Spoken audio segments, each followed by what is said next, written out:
there. Subscribe to my channel and also press this bell icon. बिस्मिल्लाहिर्रहमानिर्रहीम। Dear students, आज हम एक नया चैप्टर जेनेटिक्स को स्टार्ट कर रहे हैं।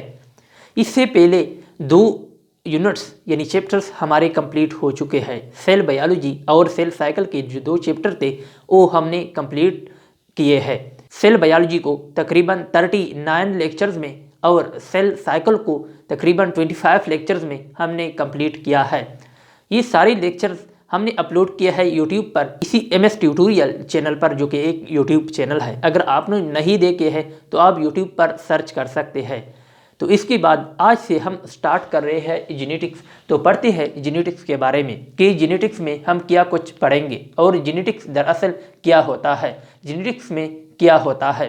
अगर मुख्तसर अल्फाज में हम कह दें कि जेनेटिक्स जो है वो स्टडी ऑफ जीन है, यानी जेनेटिक्स जो है वो मुख्तसर अल्फाज में हम इस तरह भी कह सकते हैं कि study of gene is called genetics. कि जीन का जो स्टडी है उसको जेनेटिक्स कहा जाता है। तो बात की जाती है कि जीन क्या होता है, जीन क्या होता है। मैं आपको बताता हूँ कि एक मेल स्पर्म होता है और एक फीमेल ओम होता है। फर्ज करें ये मेल स्पर्म है, इसमें 23 क्रोमोसोम मौजूद है। ह्यूमन बीइंग का मैं लेता हूँ। इसी तरह ओम में भी 23 क्रोमोसोम मौजूद होते हैं। अब जब मेल वाला स्पर्म जाएगा फीमेल के ओम को फर्टिलाइज करेगा तो फर्टिलाइजेशन के नतीजे में हमारे पास जाइगोट बन जाएगा।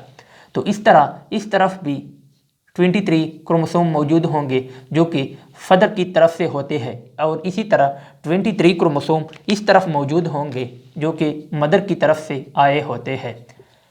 अब गौर से देखें, हर क्रोमोसोम के अंदर DNA मौजूद होता है जो कि एक डबल स्ट्रैंडेड स्ट्रक्चर है, और small segment of DNA is called gene. मैं यहाँ पर लिखता भी हूँ, स्मॉल सेगमेंट या short segment of DNA is called gene. तो यहाँ पर हमारे पास 23 होमोलॉगस पेयर ऑफ क्रोमोसोम बन जाते हैं। मतलब टोटल 46 क्रोमोसोम होते हैं, लेकिन यहाँ पर हमारे पास 23 होमोलॉगस पेयर बन जाते हैं। तो हर एक सेगमेंट का एक अपोजिट सेगमेंट बिल्कुल इसी तरह यहाँ पर भी प्रेजेंट होता है दूसरे होमोलॉगस क्रोमोसोम में। तो ये दोनों जो पार्ट होते हैं DNA के, इसको हम नाम देते हैं जीन, और हर एक को अलग अलग नाम देता है अलील। यानी एक क्रोमोसोम पर भी एक जीन का अलील मौजूद होता है, दूसरे क्रोमोसोम पर भी एक अलील मौजूद होता है। हम आगे इसको डिटेल के साथ समझाते हैं। तो दरअसल ये जो जेनेटिक्स है ये स्टडी है हेरिडिटी और वेरिएशन का। किस चीज़ का? हेरिडिटी और वेरिएशन का स्टडी है। हेरिडिटी और वेरिएशन। तो अब जानते हैं, सवाल है कि हेरिडिटी क्या होता है और वेरिएशंस क्या होते हैं। गौर से सुने। पेरेंट्स और चिल्ड्रन में सिमिलरिटीज़ पाए जाते हैं, यकसानियत पाया जाता है, सिमिलरिटीज़ मौजूद होते हैं। फॉर एग्जांपल आई कलर में सिमिलरिटीज़ मौजूद होते हैं। इसी तरह टॉलनेस वगैरह में और बहुत सारे करेक्टर ट्रेट्स ऐसे हैं जहाँ पर उसमें सिमिलरिटीज़ मौजूद होते हैं। तो ये जो करेक्टर है, ट्रांसमिशन ऑफ करेक्टर है फ्रॉम पेरेंट्स टू ऑफस्प्रिंग, इसको नाम दिया जाता है हेरिडिटी यानी मौरूसियत। हेरिडिटी को नाम दिया जाता है, उर्दू में उसको कहते हैं मौरूसियत। अब गौर से देखें, हेरिडिटी जो है वो किया है ट्रांसमिशन ऑफ या transfer of characters from parents to offspring. Parents से ऑफस्प्रिंग में जो कैरेक्टर ट्रांसफर होते हैं इस कॉल्ड हेरिडिटी। इसको नाम दिया जाता है हेरिडिटी, मौरूसियत। Transfer of character from parents to offspring is called heredity, इसको कहते हैं heredity.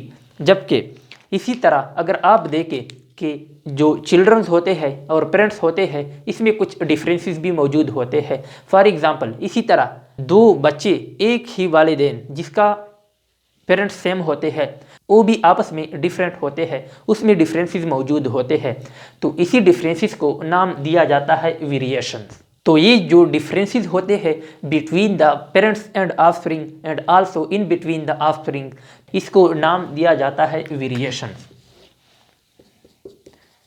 The differences between the parents and offspring and also between the and also in between the offspring। जो ऑफस्प्रिंग जो होते हैं उसमें खुद भी डिफरेंसेस पाए जाते हैं। फॉर एग्ज़ाम्पल ट्विन ब्रदर्स को अगर देखा जाए तो उसके जो क्लोज फ्रेंड होते हैं या फैमिली मेंबर होते हैं उसमें भी फ़र्क किया जा सकता है, वो एक दूसरे में फ़र्क कर सकते हैं।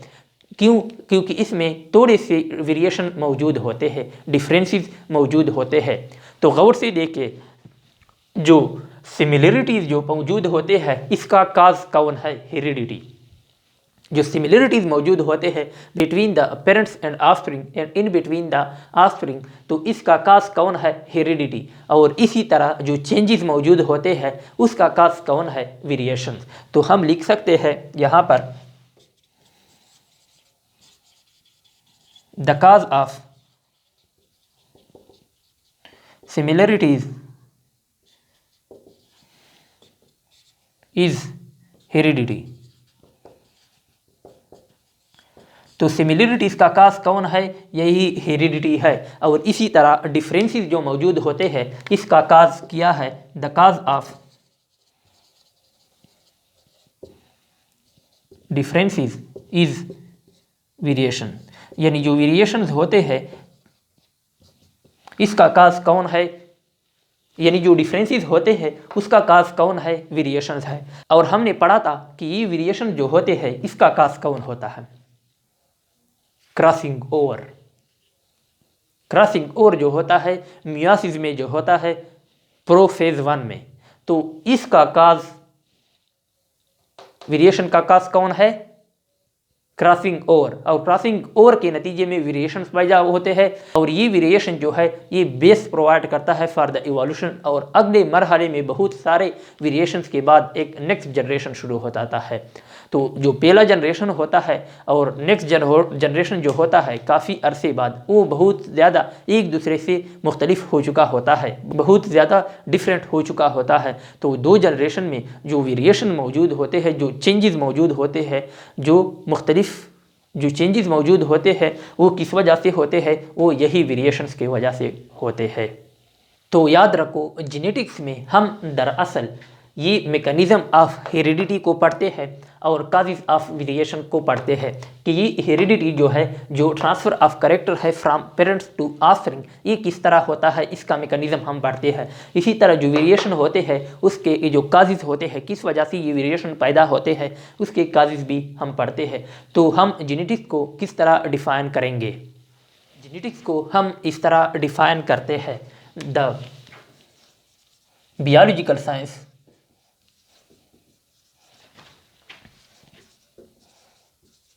in which we study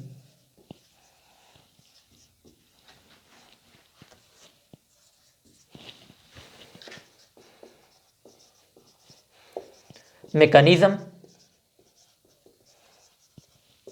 of heredity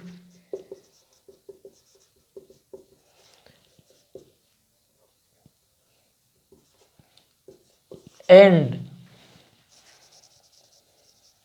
causes of variation is known as या is called जेनेटिक्स। तो जेनेटिक्स में हम क्या स्टडी करते हैं? दरअसल जेनेटिक्स जो है वो मुताला है दो चीज़ों का, वेरिएशंस और हेरिडिटी। ये इन दो चीज़ों के इर्द गिर्द घूमती है इसकी स्टडी। तो दरअसल हम यहाँ पर मैकेनिज्म ऑफ हेरिडिटी को स्टडी करते हैं, इसके साथ साथ वेरिएशन जो होते हैं उसके काजिस को भी स्टडी करते हैं कि ये वेरिएशन का ओरिजिन कौन सा है, किस वजह से ये वेरिएशन पैदा होते हैं। और ये जो हेरिडिटी होती है, मौरूसियत जो होता है, सिमिलरिटीज़ होते हैं जो कि ट्रांसफ़र होते हैं फ्रॉम पेरेंट टू ऑफस्प्रिंग, ये किस तरह मुंतकिल होते हैं, इसका मैकेनिज्म हम यहाँ पर पढ़ेंगे जेनेटिक्स में। सबसे पहले जो टर्म जेनेटिक्स है, ये एक साइंटिस्ट है जिसका नाम है बेटसन। बेटसन ने ये टर्म जेनेटिक्स को सबसे पहले यूज़ किया था।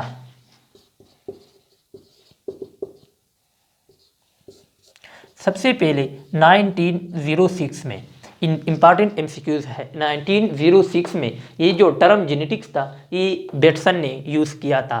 The term genetics is coined by Bateson in 1906 for the physiological study of the heredity and variation। और जेनेटिक्स के बारे में जो सबसे पहले और सबसे ज़्यादा मुताला किया था वो था मेंडल। मेंडल ने, एक नाम है ग्रेगर जोहन मेंडल, एक साइंटिस्ट है जिसका नाम है ग्रेगर जोहन मेंडल। उन्होंने सबसे ज़्यादा मुताला किया है और एक बेस प्रोवाइड किया है जेनेटिक्स के लिए। उससे पायोनियर ऑफ क्लासिकल जेनेटिक्स भी समझा जाता है। ये इम्पॉर्टेंट टर्म है, पायोनियर ऑफ क्लासिकल जेनेटिक्स, उसे पायोनियर ऑफ क्लासिकल जेनेटिक्स भी समझा जाता है कि उन्होंने दरअसल रास्ता दिखाया है। तो इसी वजह से ये ग्रेगर जोहन मेंडल जो है उसे नाम दिया जाता है फादर ऑफ जेनेटिक्स। इसको कहा जाता है फादर ऑफ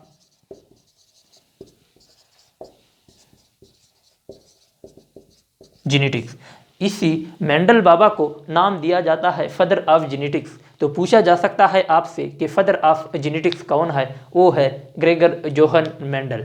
तो मेंडल ने किस तरह बुनियाद प्रोवाइड किया था जेनेटिक्स के स्टडी के लिए, तो पढ़ते हैं अबाउट द मेंडल वर्क के मेंडल ने किस तरह काम किया था।